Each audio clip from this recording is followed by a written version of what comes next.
পাঁচটি শব্দের একটি দোয়া আছে, ছোট্ট একটি দোয়া। পাঁচটি শব্দের দোয়া আপনি পড়ুন, আপনার আপনার জীবনে কোনোদিন অভাবে পড়বেন না। আপনি অভাব থাকলেও সেটা চলে যাবে, আর না থাকলে কখনোই অভাব আপনার জীবনে আসবে না।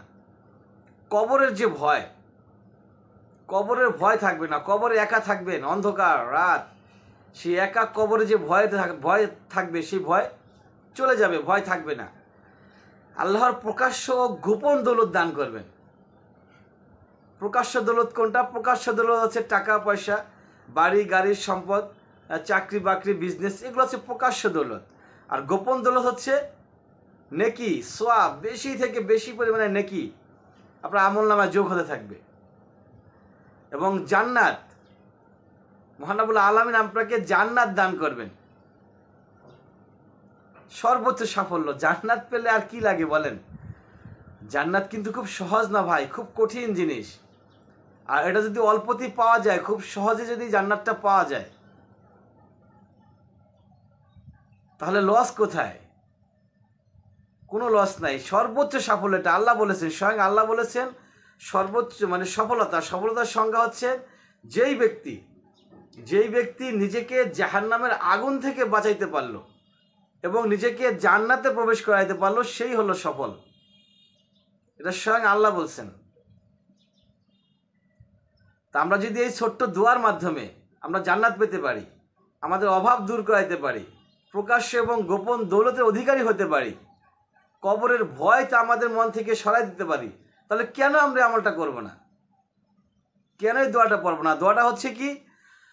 দোয়াটা হচ্ছে লা ইলাহা ইল্লাল্লাহু, লা ইলাহা ইল্লাল্লাহু মালিকুল হাক্কুল মুবিন, লা ইলাহা ইল্লাল্লাহু মালিকুল হাক্কুল মুবিন। কখন পড়তে হবে, কতবার পড়তে হবে, এটা একটা ইম্পর্টেন্ট জিনিস। সেটা পড়তে হবে হচ্ছে নামাজের পরে, যে কোনো নামাজের পরে, যে কোনো নামাজের পরে পড়বেন। ফরজ নামাজের পরে পড়া হচ্ছে উত্তম। 5টি ফরজ ওয়াক্ত আছে আমাদের, এই 5 ওয়াক্ত ফরজ নামাজের পরে পড়াটা হচ্ছে উত্তম। লা ইলাহা ইল্লাল্লাহু মালিকুল হাক্কুল মুবিন আমরা পড়ে নেব নামাজের পরে। কতবার পড়বো সেটা হচ্ছে আমার ইচ্ছা, আমি যতবার আমার ভালো লাগে, তবে যত বেশি পড়বো তত বেশি মঙ্গল। নামাজের পরে আপনি পড়তে ভুলে গেছেন, অন্য সময় যখন মনে পড়বে তখনই পড়ে নেন। লা ইলাহা ইল্লাল্লাহু মালিকুল হাক্কুল মুবিন, লা ইলাহা ইল্লাল্লাহু মালিকুল হাক্কুল মুবিন। যখনই আপনার মনে পড়বে তখনই পড়বেন। আর নামাজ কিন্তু বাদ দেওয়া যাবে না, নামাজ অবশ্যই পড়তে হবে। আপনি যদি মনে করেন যে এই দোয়া আমাকে জান্নাতে নিয়ে যাবে, নামাজের দরকার নেই, না, তাইলে হবে না। নামাজ হচ্ছে ফরজি আইন, ওটা পড়তেই হবে।